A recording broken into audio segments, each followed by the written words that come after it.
Welcome to the very first episode of the KLT Fit cast, where we will have raw conversations, probably fumble over our words, maybe drop a couple of swear words. But our goal with this podcast is to always give us and our community the voice to share success, get answers to the hard questions, and help anyone out there who might be thinking, how and where do I even start? We are honest about fitness, health, and well-being. We do not believe in fad diets, just real life, building healthy, sustainable wellness that lasts. Hi, I'm Josh. I have worked for more than 10 years in the mental health field, and I'm here to share my unique perspective after watching Kate's journey and bring in my own sort of expertise around making change and what that's going to look like. I always like to say my most important job is that I'm a trophy husband, and I'll continue to beat that drum until it's completely my reality. Wow. Okay. And I'm Kate. I am a personal trainer and lifestyle coach, and formerly I worked for the school board. I'm also someone who has lost over 150 pounds. But I don't think that's the real flex. I think the real flex is the fact that for the last 8, 9 years, I have kept the weight off through health and wellness. And I've been living this life for the last 9 years that helped me reach the success for weight loss that I was able to achieve. Yeah, and talking about Together, sorry, I'm interrupting you. And together, Josh and I, we are the owners and operators of a gym, a fitness studio in Peterborough, Ontario, and it's called Kate L. Tom's Fit. yeah, this podcast we're hoping is going to be more than just talking about workouts and lifestyle. It's going to be about connecting the concepts of consistency, fitness, mental health, and all the different struggles that you might encounter along the way, and how just doing some small things can create big change over time. Each week, we're going to bring real, raw, and emotional conversations to you. And hopefully also give you some tools that you can use right away. As soon as you're done listening, you're going to be able to have some takeaways and some stories from our community that help you to realize and prove that wellness isn't always about perfection. It's about progress and consistency over the long term. Yeah. So today we're going to start with our own why. We are going to dive into what life looked like before we finally figured out how to lose weight and keep it off, what it took for things to shift, and how to take your first step even when you don't really feel totally ready. This might be a bit longer of a podcast than what we are going to aim for the majority of them, but it's because there's a lot of stuff to unpack and chat about. Ready? Let's Let, get into it. let's get into it. Oh, okay. Yeah, there's our fail. So we're going to start this with Kate's journey. Um, Kate, roughly 9-ish years ago, how much did you weigh? I was nearly 300 pounds, but honestly, I don't think I knew, I don't think I realized that I was 300 pounds. We didn't have a scale in our home. We didn't have a bathroom scale to step on each morning or even weekly, but we were nearly 300 pounds. Yeah. So tell the people listening what it looked like to live at 300 pounds. Looking back, and again, I think in the moment 9 years ago, it was just what I thought life was like. The constant pain. So I had terrible pain in my feet and legs. And I can remember getting out of bed in the morning. One, I had to psych myself up to get out of bed and put the feet on the floor for the first time every morning because that was quite painful. It would usually take me like 10 minutes of just slow walking around the house before I actually felt like I got my stride for the day. Um, so there was that pain. There was the struggles completing daily tasks, walking upstairs. I worked in a kindergarten classroom, and that was a relatively physically active job. Um, I can imagine there were times when you would sit down on the floor with kids and worry about getting back up. right, struggle to get back up off of the carpet or off of the floor. Um, And you were in your 20s at that time. yes, yeah, I was in my 20s, mid 20s. Yeah. Let's chat a bit about that pain that you were in every day. And like when you were having that pain in the morning, how much did it restrict the things that you'd want to do? Well, I wasn't an active person overall, so I just would try desperately to get up and make it down the stairs that first time in the morning and try and get through the day with as little movement and activity as I possibly could. It wasn't ever about reaching a step goal or making sure that I got a workout in. It was just surviving the day with as little movement as possible because it really just sucked to move. Yeah. So would you say that the pain was the number one thing that restricted your life, or was there something else that felt restrictive? There was the pain, and I also just had no idea where to even begin. Okay. Um, what about things like going to find clothing or trying to do something like what what would we do together back then that might be something that we didn't really think of as a norm at that time? Um, well, I don't know what you're getting at. Well, like take a typical even date night for us now versus a date night back then. Like, would we go out and do something physically active? No, we would only ever go out and eat food. Not saying that you'd get on a roller coaster now, but I can remember when we would go to Wonderland and you would actively avoid anything that had to have a harness go over you because you were afraid that you wouldn't fit and the embarrassment that might come along with that. Yeah, and granted, I still hate roller coasters and I still hate theme parks. Um, But yeah, back then I knew that the seatbelt or the harness wasn't going to fit or feel comfortable on my body. I can remember being at Canada's Wonderland, getting on a ride and realizing that the seatbelt wasn't going to do up. And in the moment, I just decided that I was going to tell you and the people who we were with that I had chickened out. And I So know, I proceeded to the exit. yeah. And I know that your own personal image of yourself, there are times when you still see Kate from 9 years ago, but what was your self confidence like? What was your self worth like? What was your self esteem like during that time? Super low or even non-existent. Mm. I was definitely someone who tried to hide in the background. Photos, absolutely not. And if a photo was being taken of my full body, I would be the first one to crop it from about chest up. Um, Getting the right angle. the right angle. I mean, that's still important today, It is. but Yeah. for different reasons. Yeah. Yeah. Um, what about, and this is really diving into a personal side of things, but how often would you describe that you felt sexy or that you felt like people might be interested in you? Went back then? Yeah. Never. Yeah. Why? Never. Why? Even in my 20s when before I met you, would go out to a bar, I always knew that I was never going to be someone who was approached by someone to buy me a drink or to want to dance. That was just never me. I was the one, I'll stay here with the drinks to keep them safe while my friends would be going off with, living the life of a 20-year-old. Hmm. So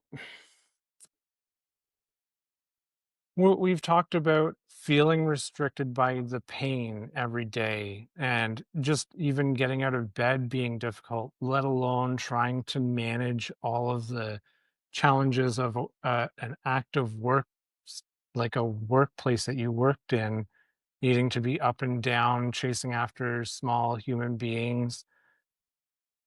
So that felt challenging.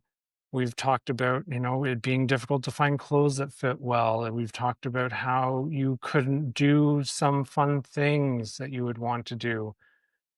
I'm curious, what do you remember about the food choices you were making back then? Well, I think we all have steered down the fad diets pathway. So you think about carbs being the enemy, but even to take that a step back, I ate whatever I wanted, whenever I wanted, with no understanding of what I was putting into my body or how much it equated from a calorie perspective.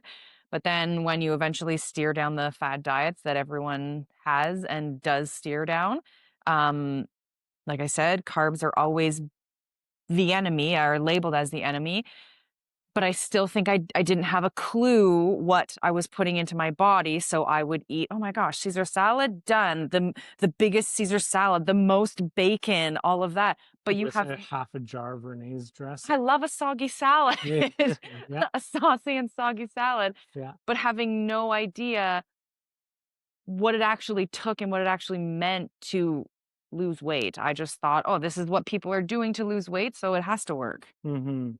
And we'll get into like all the different diets that you tried. I really want to focus on, you had all these things that were telling you what was happening was hurting you, pain, restrictions, not feeling good about yourself, being, trying to hide yourself in so many ways and not showing the true you.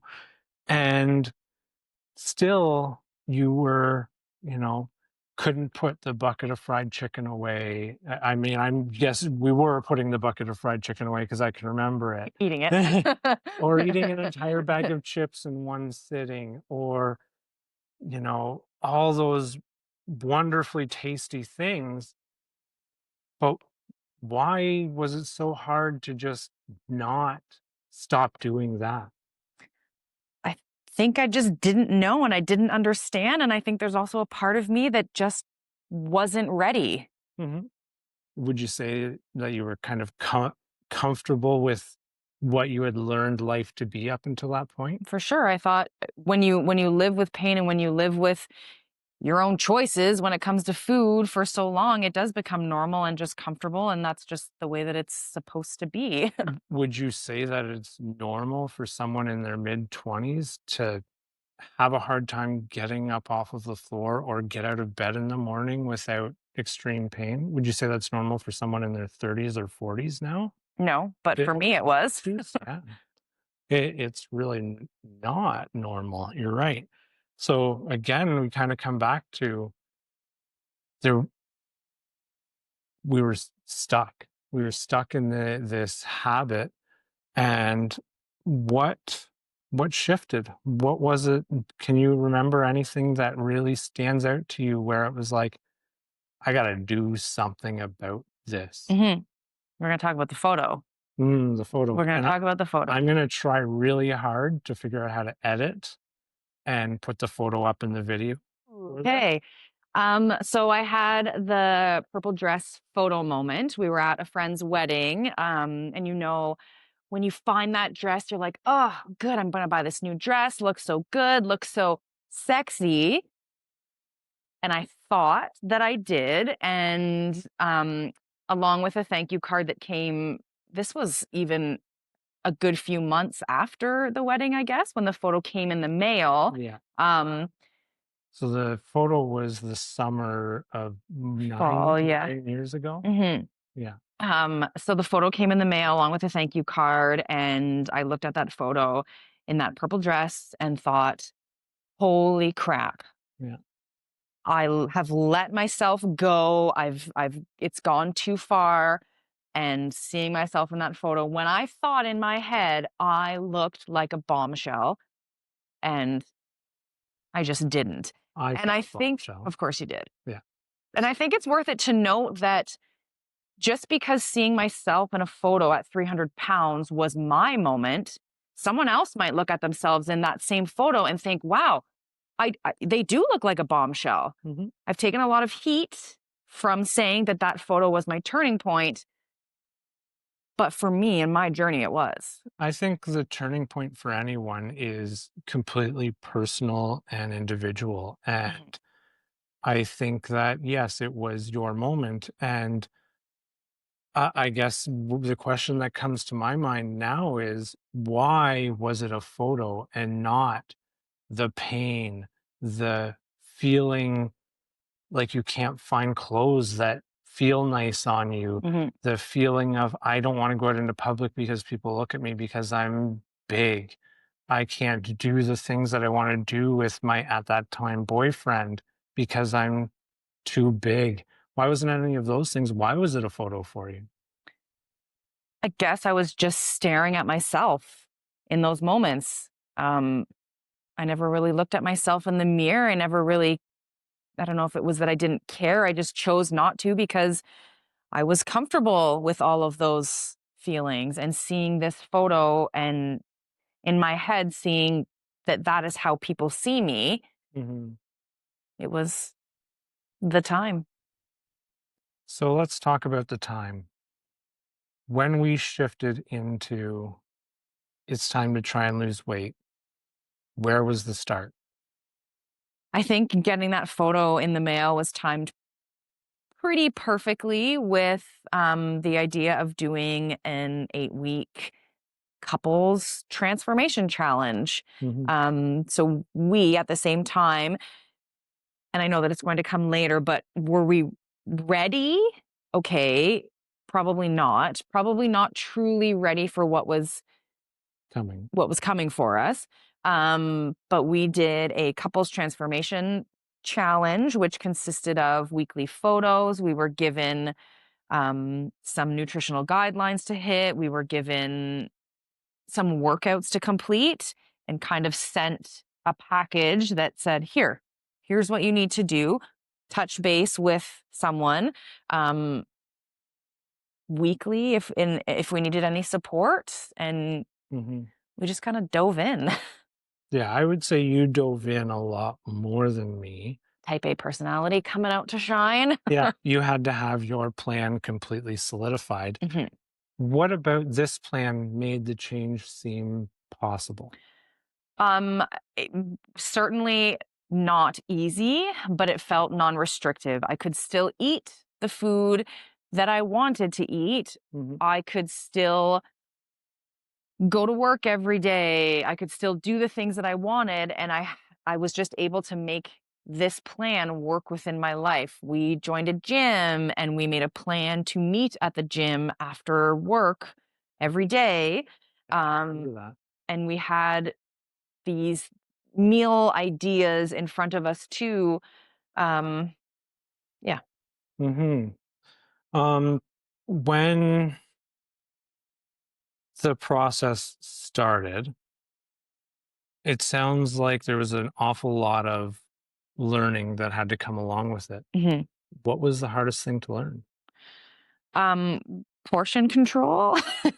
um, Portion control, the nutrition, and I also think hunger cues. There are a lot of times, and still to this day is something that can kind of sneak up on us, Yeah. is mindless eating Mhm. when we're not hungry, when we're likely thirsty or just bored. So learning to recognize the cues that my body gave when it came to consuming food. Mhm. Um, How much of it was just learning what the purpose behind food is mhm, and mhm, teaching your mind mhm. about the that purpose and what food actually contains? Right, right. From one, how it makes your body feel, Yeah. to how much of it you're putting into your body. And I think, again, that comes from diet culture from our entire lives, teaching us that things are bad, things are not okay, when really you can still make what you like work.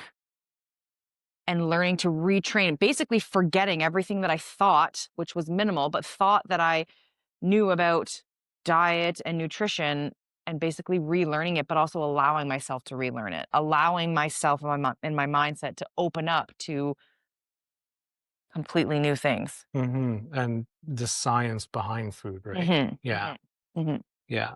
Um, would you say that it was easier to learn about the food and retrain your brain about the food, or was it easier to go to the gym? I think it was easier to go to the gym.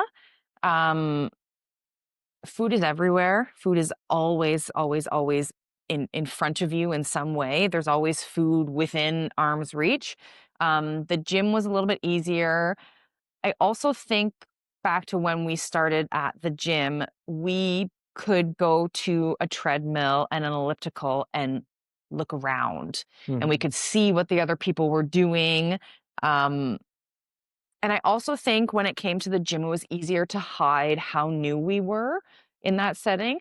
Obviously, to look at someone, you can tell that they might be relatively new to that scene, but we were able to hide it with, I like to say I had a whole bunch of screenshots saved in my phone from Google Images of what a squat looks like with a dumbbell, what a bicep curl looks like, so I could hide um, my the idea that I had no idea what I was doing. I could hide it by just looking at my phone. Okay, here's what a bicep curl looks like. I'm going to go and do that. No one knew what was happening on my phone. Um, so I think that was a little bit easier Mhm. walking into the gym. I also didn't realize within saying that the workouts were easiest, it very quickly lit a fire for me Mhm. when it came to exercise. What do you mean by that? I would say within the first week, maybe 2 weeks, I realized how much I loved that, and still, I didn't within 2 weeks have much of a clue what I was doing, but I really liked how I felt. Mhm. Did you notice that your pain started going away, or was it just different pain? I think it was different pain, muscle soreness pain. Um, I've still very much so had the pain in my legs and feet, um, but I also think that it started to feel a little bit better with movement.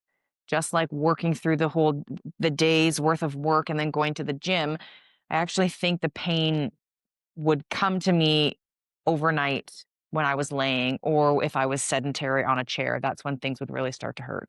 Mhm. So it was Muscle soreness is a good soreness. I Mhm. liked that.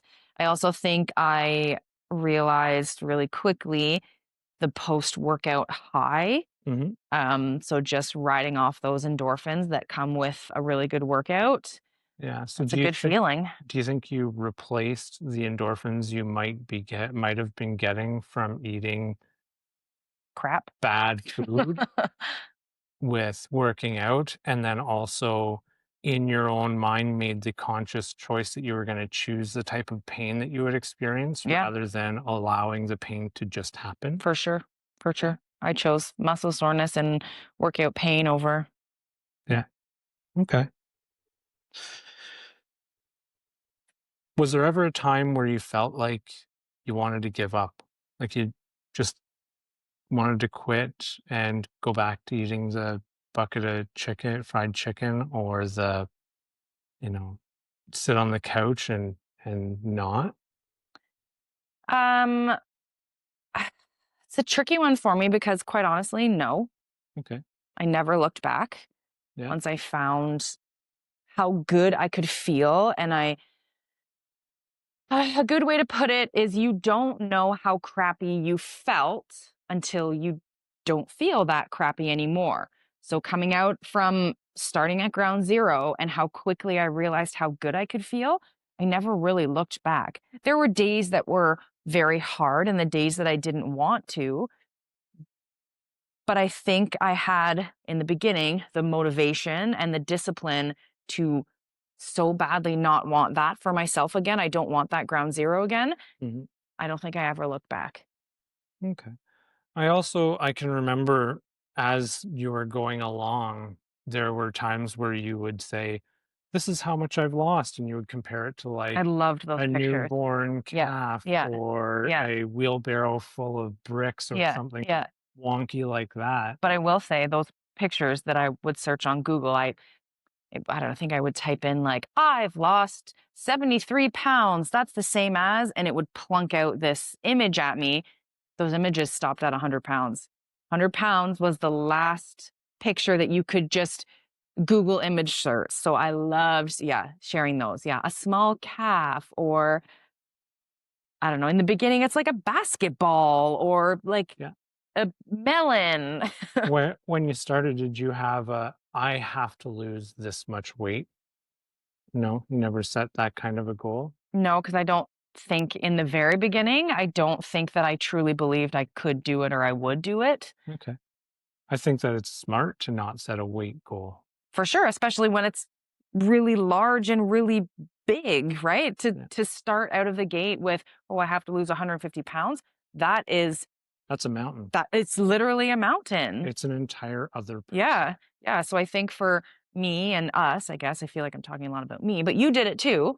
Um, the small goals of just get through the first 7 days. See how you feel after 7 days, and then the 14 days. Lose the first 5 pounds, and then from there, you aim for 10 pounds.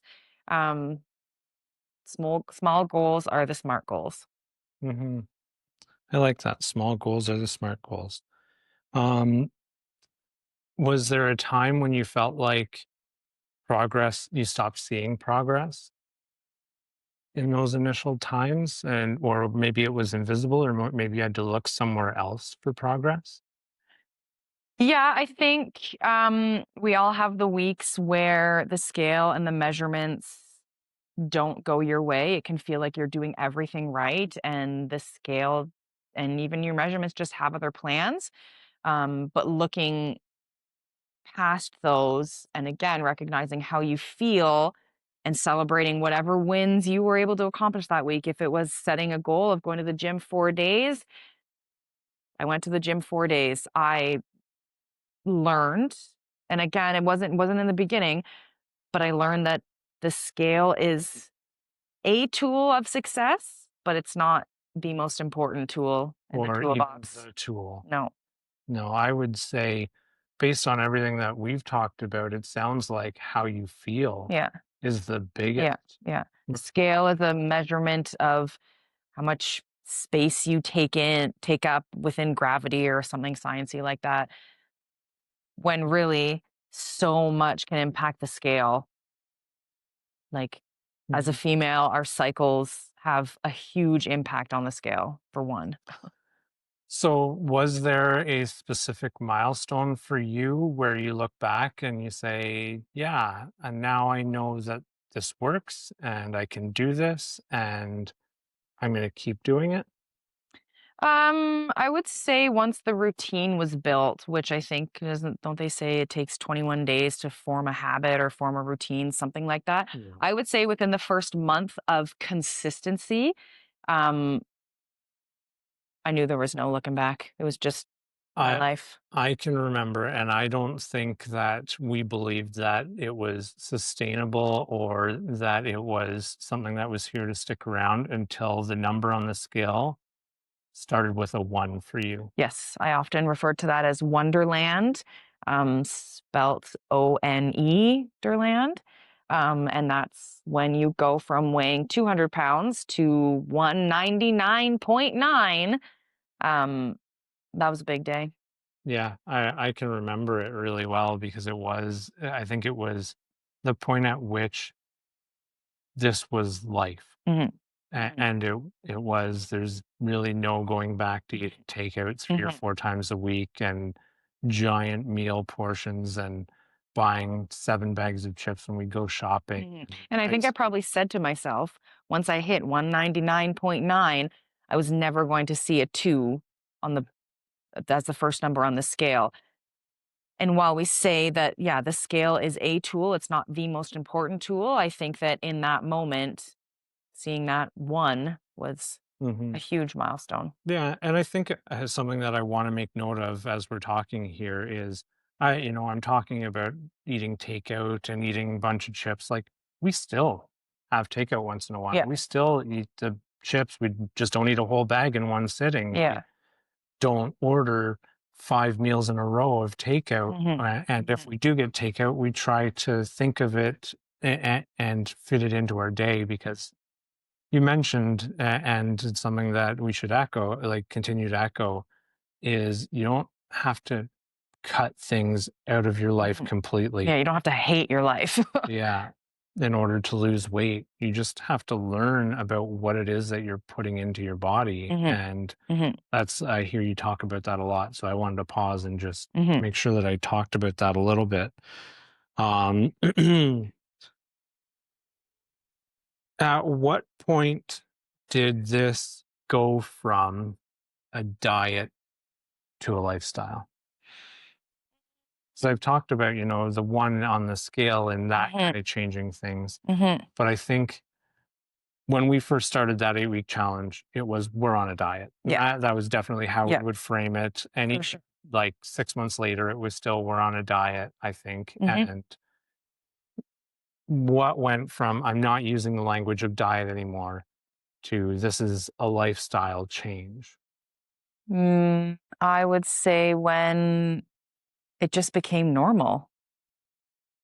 Eating this way, moving our bodies every day just became normal, and that became the comfortable spot to be in, Hmm. right?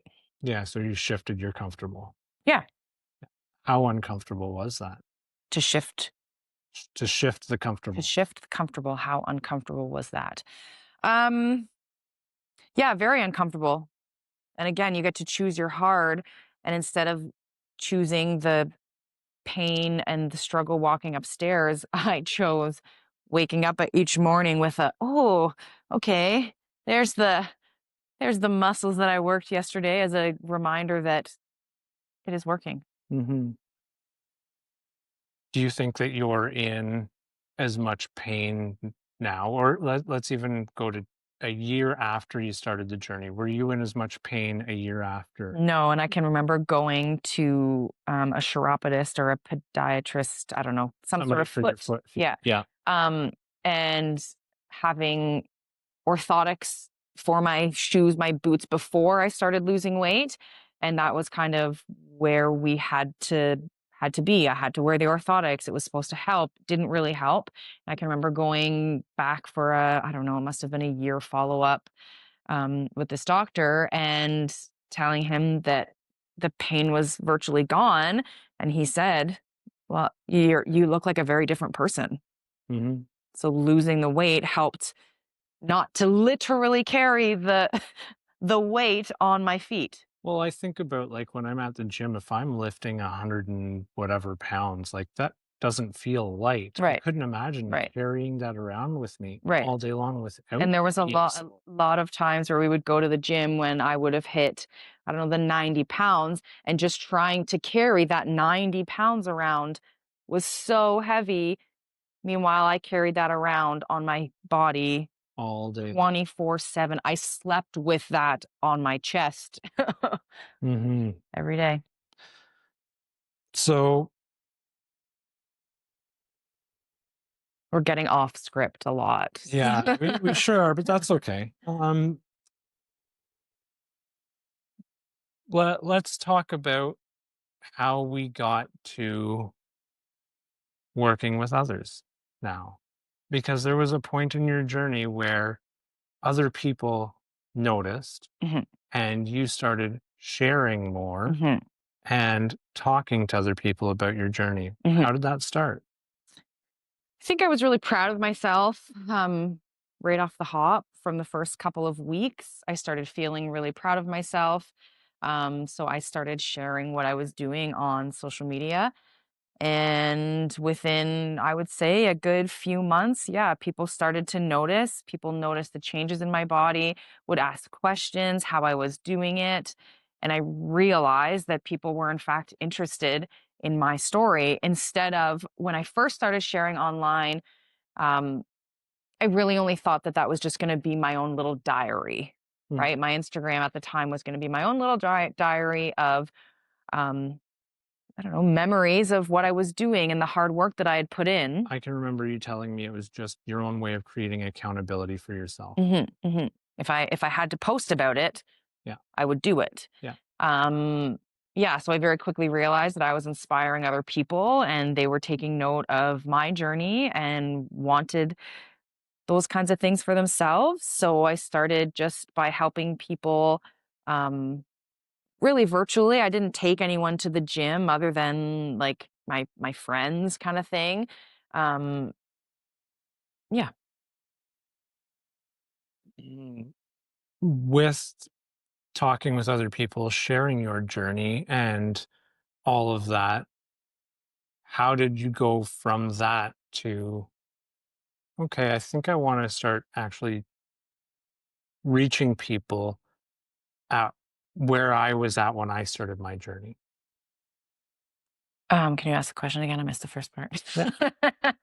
So thinking about how things have progressed and Yeah. you had people that were asking you questions and whatnot, how did you go from them being the ones initiating those questions, you being the one sharing stuff on social media, to okay, now I want to share all the things that I've learned and I want to help people that are at the start of their own journey, maybe living in that pain hmm that you were in, hmm maybe experiencing the challenge of going to a mall and not finding clothes in their size, hmm or feeling like they have that, feeling of not happy with themselves. hmm so I think, yeah, when people were messaging me about my journey, it helped me to realize that I had something within my hands to then support other people.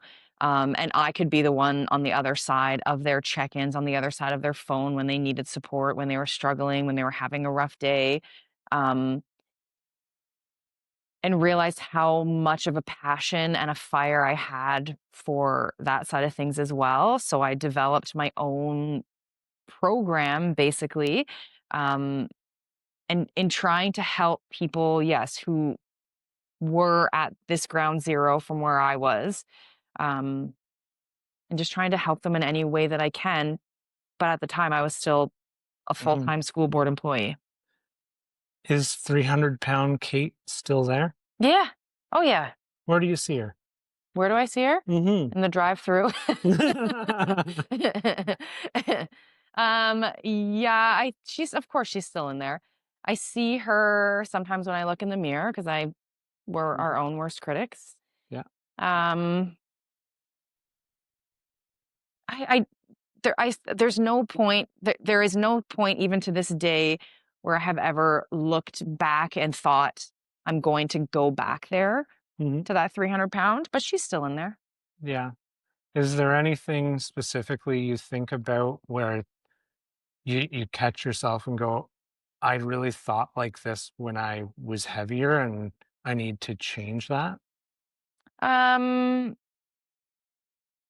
yeah, I think like when we're sitting on the couch watching TV Mhm. and I'm not hungry, but there might be a bag of chips on the top of the fridge that is calling my name when I don't need to eat that. I don't need to be consuming that. So where do you think that need to eat comes from? Um, Now or for Both. I think that hunger is a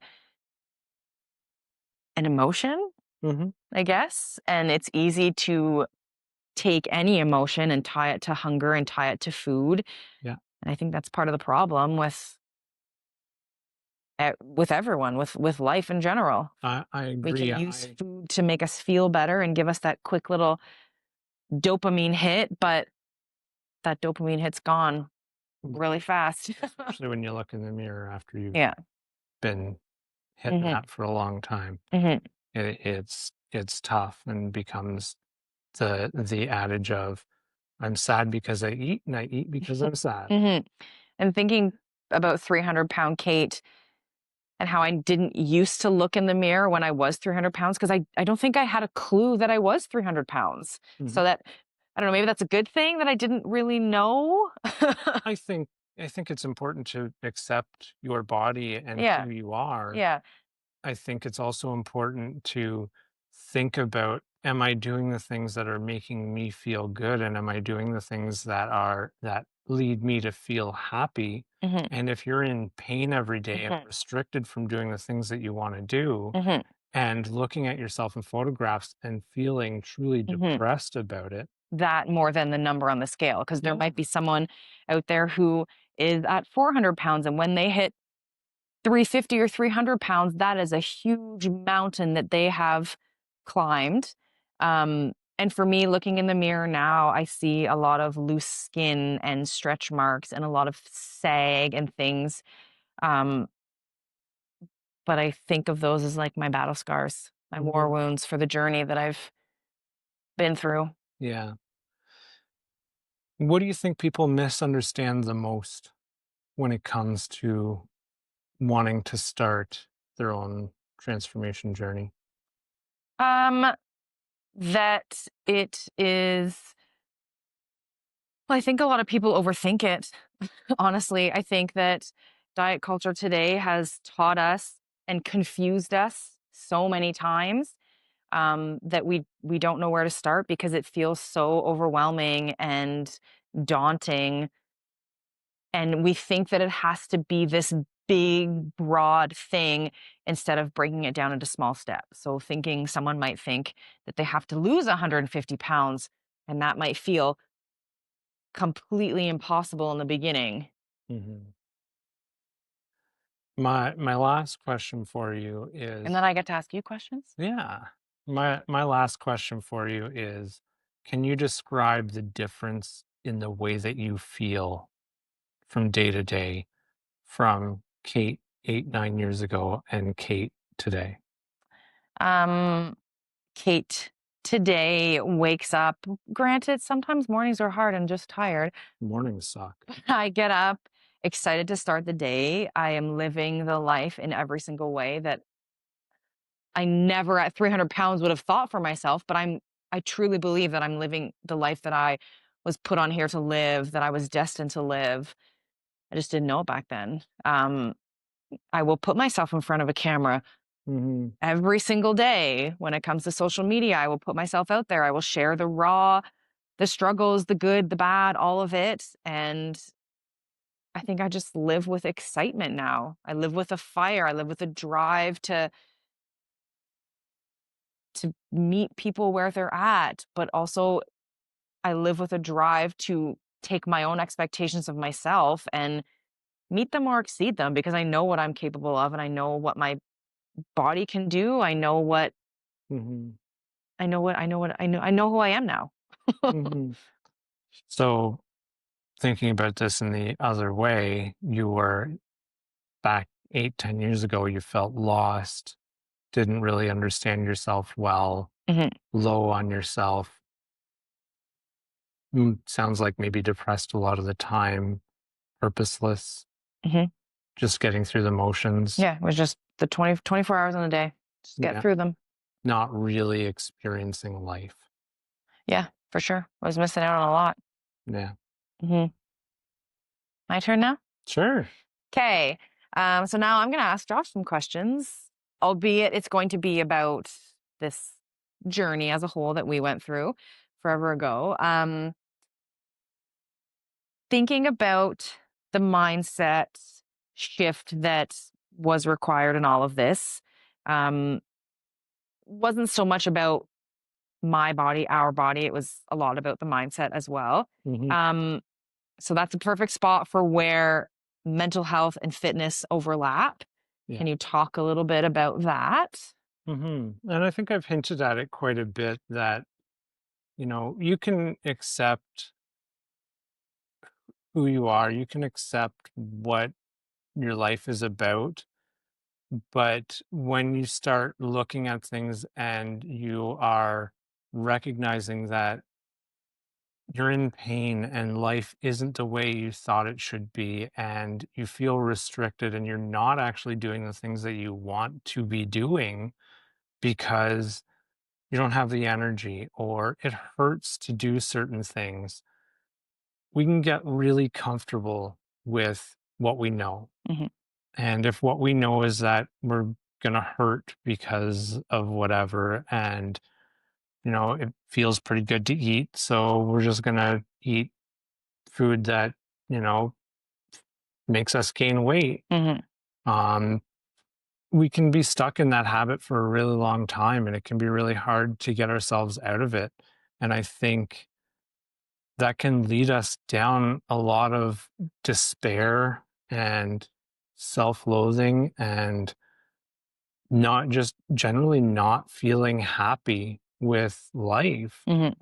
And at some point, we have to ask ourselves, am I just doing this because it's comfortable, because it's what is known? Am I doing this to myself because change is going to be really hard? It's going to hurt in its own way. And we have to ask ourselves, do I want to choose the pain that I'm experiencing in my life? Do I want to take control of it? Or do I want it to continue to run my life? Mhm. Mhm. And I think we hear a lot, we hear this kind of idea a lot that fitness and mental health are closely tied together. Um, why do you think that is? Well, I mean, aside from the obvious, and you've mentioned it, it feels good after you work out. Like, you might be sore and your muscles might be tired and whatever, but you do feel good after a workout, and you do feel good when you accomplish things. Mhm. And getting through an intense workout is accomplishing something. Mhm. And I think that we can rob ourselves of that sense of accomplishment by defeating ourselves before we even start. Before we even start, for sure. Okay, so that's probably a decent segue into what would you see, or what do you think the biggest mental barrier that is stopping people from starting? I think that, one, it's that uncomfortable, like not wanting to become uncomfortable Mhm. and being afraid of it, because chances are we don't know how things are going to go. Mhm. If we start going to the gym, we can imagine that everyone's going to stare at us, people are going to ridicule us. Mhm. We can imagine Look that like an idiot. we're going to look like an idiot and I'm not going to fit in.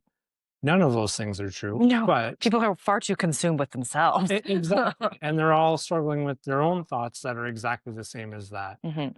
Um, and but I think that we can really get in our own way because we avoid what we don't know Mhm. because of all of that, and that stops us. It stops us from getting through that first workout, getting through the front door, or you know what? I'm going to figure out what is actually going into my body. I'm just going to, for a week, track everything that I'm eating, Mhm. sauces, the foods, the types of food that I'm eating, and look at, is this something that I need to change? And do I need to learn more about food so that I can feel more comfortable about making that change? Mhm. I love your take on the term willpower. Mhm. Um, from your perspective, what's going on with people when they say they don't have any willpower?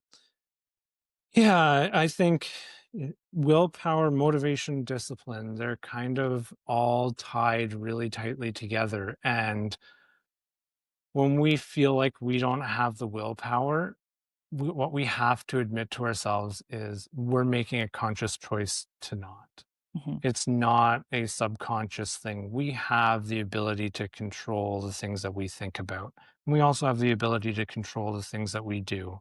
And if we choose to not go to the gym on a Monday morning because we're just not feeling it, we have to hold ourselves accountable to, I've made that choice for myself. Mhm. And that's really uncomfortable to do. That sucks. It sucks to think that I'm responsible for where I'm at right now.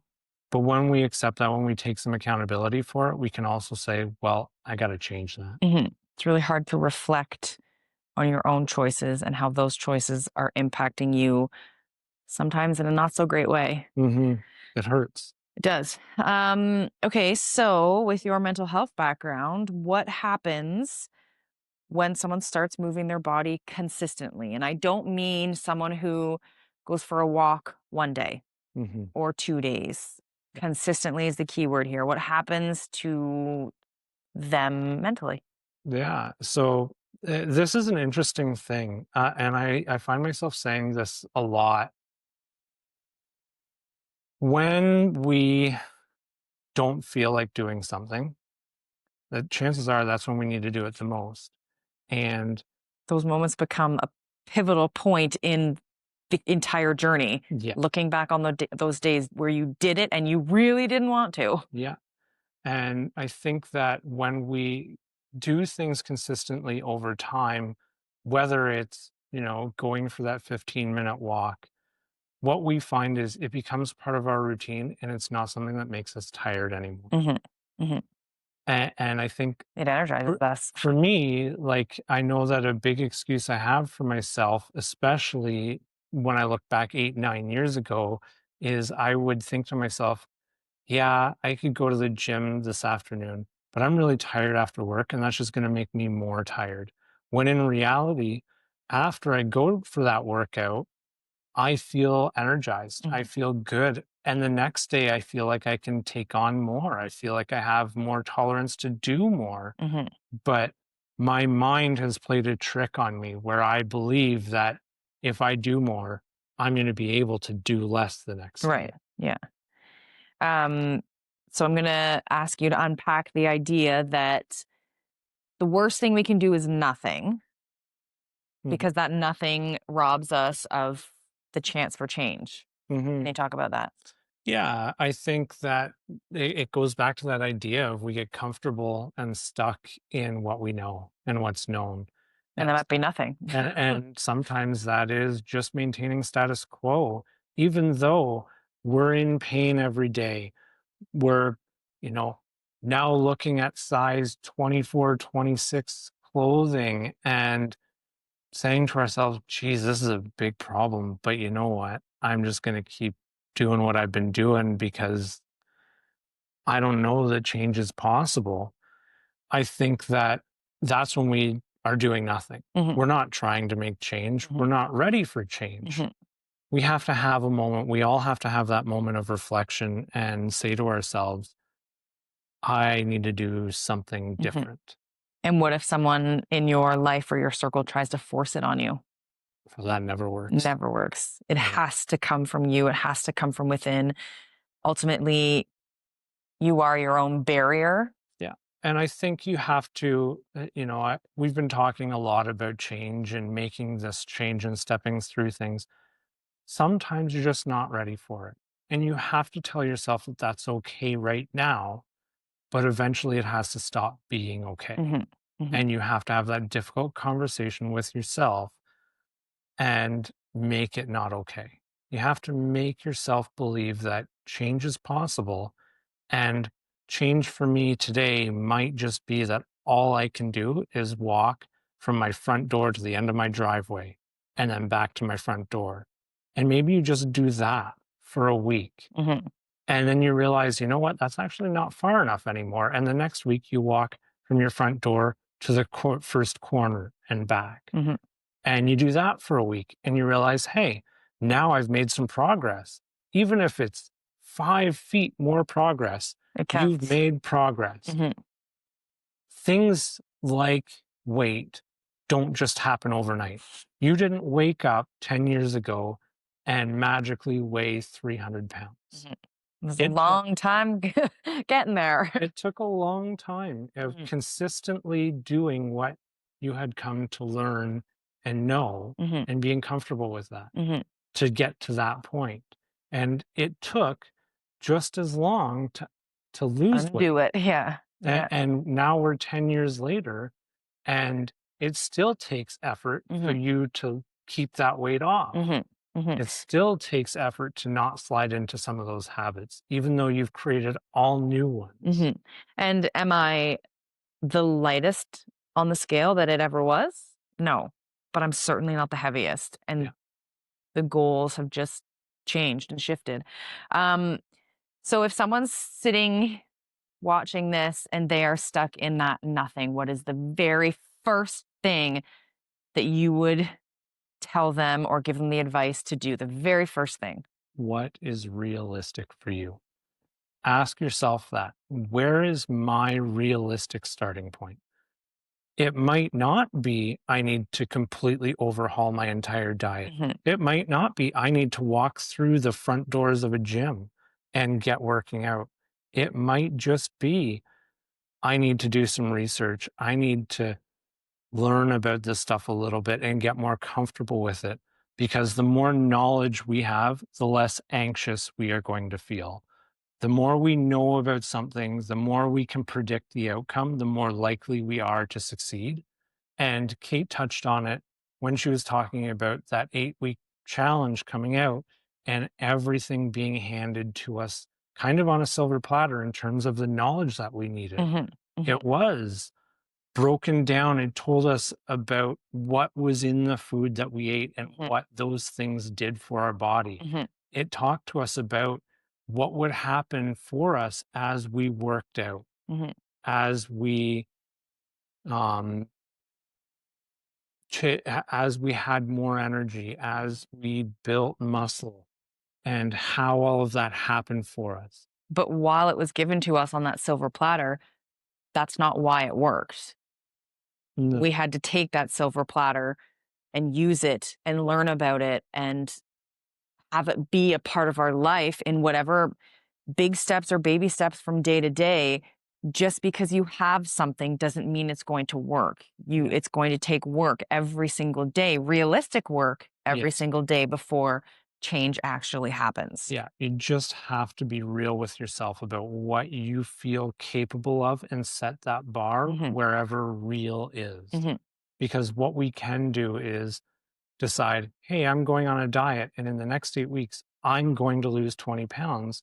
And then we don't lose that 20 Hmm. pounds. We set the bar too high, we're disappointed, Hmm. and we just stop. Yeah. Maybe you lost 19.9 pounds, but you still you didn't lose that 20 pounds. And that's Yeah. going to So feel I disappointing. failed and I'm going to give up. Yeah.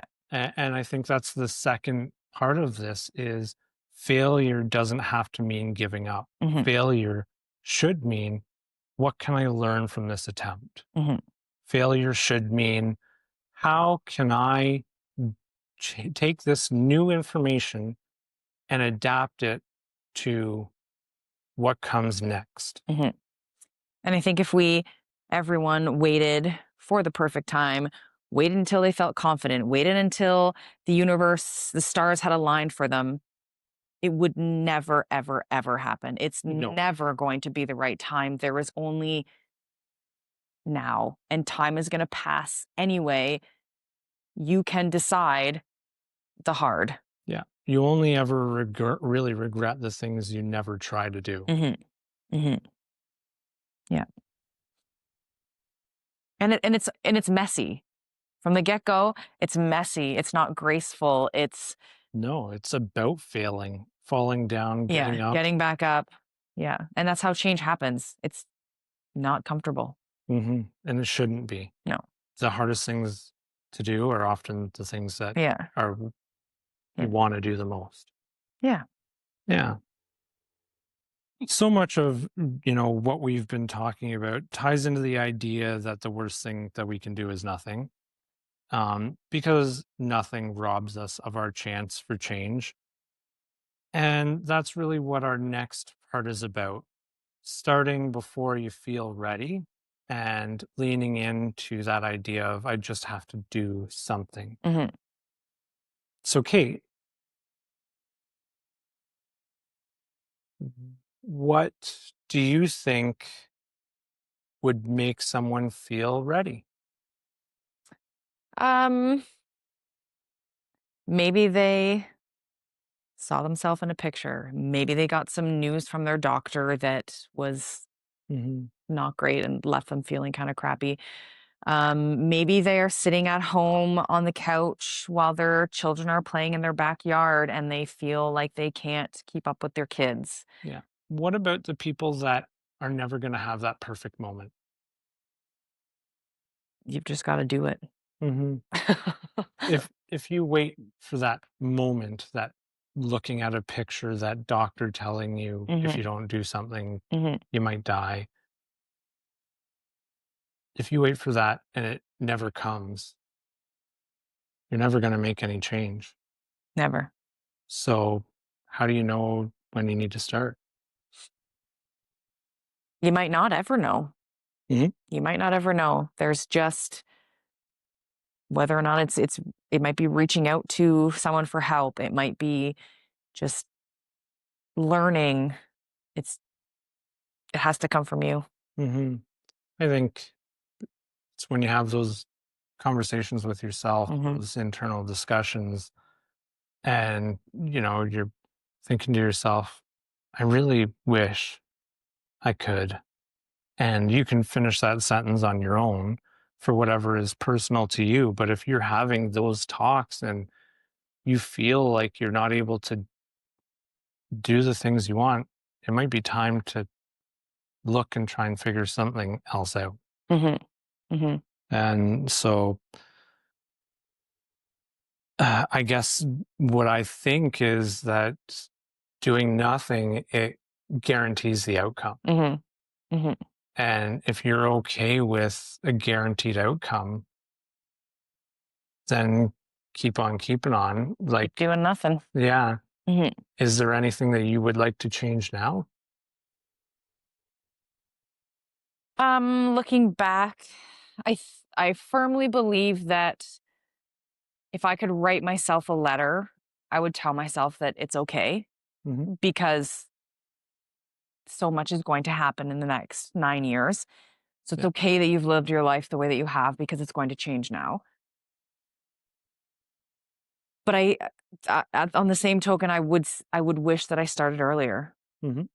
Of course. I think Instead we of your always mid-20s, if the earlier it starts, the better you're going to be prepared for later in life and falling with grace as we age.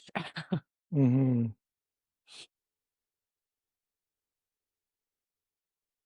Does change have to be a huge leap? No, change can be baby steps. Change can be a set of stairs, and all you're doing is stepping onto that first stair. Once that feels okay, then you can step onto the other stair and so on. Yeah. It's like the rungs on a ladder. If the rungs on a ladder are so far apart, it's going to be very hard. That's why rungs on a ladder are a lot closer, so you can make those baby steps as you climb it. Mhm.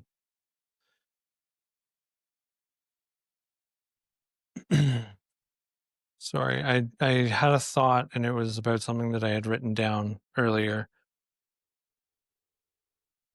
So if it doesn't have to be a big leap, it doesn't have to be a big thing. What does doing a small thing create? Small things come in big packages. Yeah, no, but I think where I'm going with it is even just starting with a small realistic thing, it creates possibility. Mhm. Yeah. And you realize pretty quickly that, "Hey, I did that. Mhm. I did that. I can do something else. I can do more. I can build off of that, use that momentum to create discipline, to create routine." Mhm.